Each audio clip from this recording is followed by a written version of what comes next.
Hi, I am Fawaz. I am Rose. Welcome to Ashberry. Empowered to fly. Listening പോലെ തന്നെ നമ്മുടെ ഉള്ളിലേക്ക് input കിട്ടുന്ന മറ്റൊരു സ്കില്ലാണ് reading. Okay. So, welcome to the fourth video of the series LSRW. So reading നേരത്തെ ഞാൻ പറഞ്ഞു, listening പോലെ തന്നെ നമ്മുടെ ഉള്ളിലേക്ക് ഇൻപുട്ട് കിട്ടുന്ന ന്യൂ വൊക്കാബുലറീസ് നമുക്ക് മനസ്സിലാക്കാൻ പറ്റുന്ന ഒരു സ്കില്ലാണ് എന്ത് റീഡിംഗ്. അപ്പോൾ എങ്ങനെ നമുക്ക് ഒരു റീഡിംഗ്, ചില ആളുകൾക്ക് തപ്പി വായിക്കുന്നവര് ഉണ്ടാവാം. അത് പ്രശ്നമല്ല, ഒരു പ്രശ്നമേ അല്ല. അത് നമുക്ക് എന്തിലൂടെ മാറ്റിയെടുക്കാൻ പറ്റും? റീഡിംഗ് ചെയ്യുന്നതിലൂടെ, പ്രാക്ടീസിലൂടെ മാറ്റിയെടുക്കാം. അപ്പൊ എങ്ങനെ അങ്ങനെയുള്ളവര് തുടക്കണം? നമ്മൾ അങ്ങനെയുള്ള വരുമ്പോ നമ്മൾ ചെറിയ ചെറിയ വാക്കുകൾ, ഒരു വേർഡിൽ തന്നെ 3 ലെറ്റേഴ്സ് ഒക്കെ ഉള്ള ചെറിയ ചെറിയ ബി, ബീറ്റ്സ്, അങ്ങനെ ബെഡ്, ബിറ്റ്, അങ്ങനെയുള്ള ചെറിയ ചെറിയ വാക്കുകളിലൂടെ സ്റ്റാർട്ട് ചെയ്യും. അങ്ങനത്തെ ചെറിയ ചെറിയ വാക്കുകളുടെ കളക്ഷൻസ് ഉള്ള PDFs, ബുക്കുകളൊക്കെ അവൈലബിൾ ആണ്. ആ ബുക്കുകൾ വാങ്ങിച്ച്, അല്ലെങ്കിൽ ഫ്രീ ആയിട്ടുള്ള റിസോഴ്സസ് അവൈലബിൾ ആണ്, അത് വാങ്ങിച്ച് നിങ്ങൾ വായിച്ചു തുടങ്ങുക. ഇപ്പോൾ ഫോർ എക്സാമ്പിൾ BED ബെഡ്, അതുപോലെ BEEB. ഇത് ഈ ബിയും ഇയും കോമ്പിനേഷൻ 2 ടൈപ്പിലാണ് അവിടെ വായിച്ചത്. ഒന്ന് BED ബെഡിൽ നമ്മൾ ബെ എന്നൊരു സൗണ്ട്, BEEBയിൽ നമ്മൾ ഇ എന്ന് തന്നെ വായിച്ചു. അതുപോലെ പല കോമ്പിനേഷൻസ്, അത്തരത്തിലുള്ള കോമ്പിനേഷൻസ് മനസ്സിലാവുമ്പോൾ തന്നെ നമുക്ക് റീഡിങ്ങിലും പോരാത്തതിന് സ്പീക്കിങ്ങിലും നമുക്ക് ഇംപ്രൂവ് ആവും. ആ ഒരു ഫ്ലുവൻസി.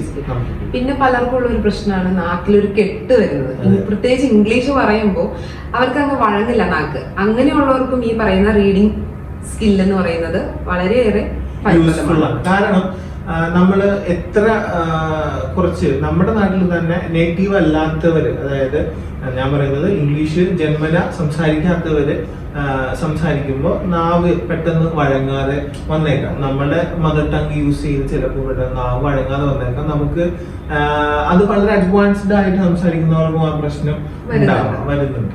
അപ്പോൾ അതിന് ഉള്ളൊരു പോംവഴി എന്നും പലരും പറയുന്ന ഒരു കാര്യമാണ് വായിക്കുമ്പോൾ ഉറക്കെ വായിക്കുക. അതായത് നമ്മൾ ഒരു ബുക്ക് എടുത്ത് വായിക്കുമ്പോൾ നമുക്ക് കേൾക്കാനെങ്കിലും പാകത്തിന് ഉറക്കെ ഉച്ചത്തിൽ വായിക്കുക.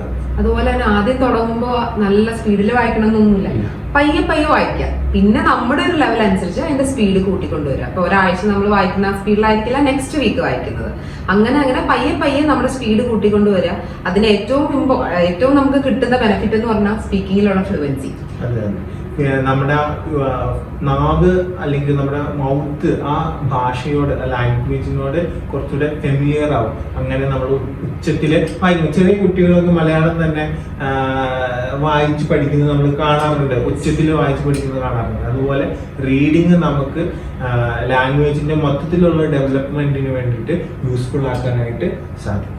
ഓക്കെ. അതുപോലെ നമ്മളൊരു റീഡിംഗ് സ്റ്റാർട്ട് ചെയ്യുമ്പോൾ നമുക്ക് ആദ്യമേ തന്നെ ചെറിയ ചെറിയ നോവൽസ്, സ്റ്റോറീസ്, അങ്ങനത്തെ കാര്യങ്ങൾ സ്റ്റാർട്ട് ചെയ്യുകയാണെങ്കിൽ അവർക്കും ഇൻട്രസ്റ്റിംഗ് ആയിരിക്കും. ഇപ്പൊ നമ്മൾ ആദ്യമേ വായിച്ചു തുടങ്ങുമ്പോൾ ഇൻട്രസ്റ്റ് ഉള്ള ഒരു കാര്യമല്ല ഒരു ഇംഗ്ലീഷ് ബുക്ക് വായിക്കാന്നുള്ളത്. അതുപോലെ എല്ലാവരും പറയുന്ന ഒരു കാര്യമാണ് നമ്മൾ റീഡ് ചെയ്യുമ്പോൾ ന്യൂസ് പേപ്പേഴ്സ് റീഡ് ചെയ്യുക. പല ന്യൂസ് പേപ്പേഴ്സ്, ഇപ്പൊ ഹിന്ദു പോലെയുള്ള ന്യൂസ് പേപ്പേഴ്സ് അവൈലബിൾ ആണ്.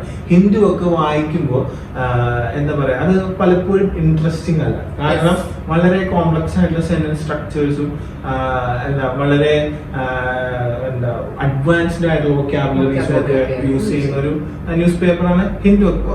വായിക്കുന്നത് തെറ്റില്ല, പക്ഷെ അത് നമ്മുടെ ഇംഗ്ലീഷ് കുറച്ചുകൂടെ അഡ്വാൻസ്ഡ് ആക്കാൻ വേണ്ടിയിട്ട് നമുക്കത് വായിക്കാം. പക്ഷെ തുടക്കക്കാർക്ക് നല്ലത് എപ്പോഴും വളരെ ബിഗിനേഴ്സിന് അവൈലബിൾ ആയിട്ടുള്ള സ്റ്റോറി ബുക്സ്.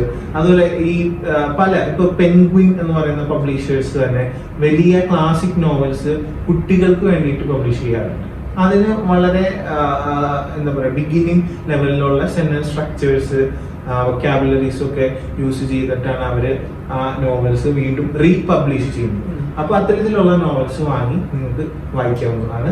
അത് ഫ്രീ ആയിട്ട് ഡിജിറ്റലി അവൈലബിൾ ആണ്, ഇ-ബുക്കായിട്ട് നമുക്ക് അവൈലബിൾ ആണ്. സോ റീഡിംഗ് എന്ന് പറയുന്ന സ്കില്ലിനെ കുറിച്ചാണ് നമ്മൾ സംസാരിച്ചത്. റീഡിംഗ് എന്ന് പറയുന്നത് ഇൻപുട്ട് നൽകുന്ന ഒരു സ്കില്ലാണ്. ലിസണിങ് പോലെ ലിസണിങ്ങിനെയും റീഡിങ്ങിനെയും നമുക്ക് ഒരുമിച്ച് നിർത്താൻ കഴിയും. കാരണം ലിസണിങ്, കേൾക്കുക, വായിക്കുക. നമ്മുടെ ഉള്ളിലേക്ക് കയറുകയാണ്. ഇൻപുട്ട് തരുന്ന 2 സ്കിൽസ് ആണ്. നമ്മുടെ ലാംഗ്വേജ് ഇംപ്രൂവ് ആക്കാൻ നമുക്ക് ഉപയോഗിക്കാവുന്ന സ്കിൽസ് ആണ് listening, reading. Okay, so more videos. Please follow us, subscribe us. Thank you.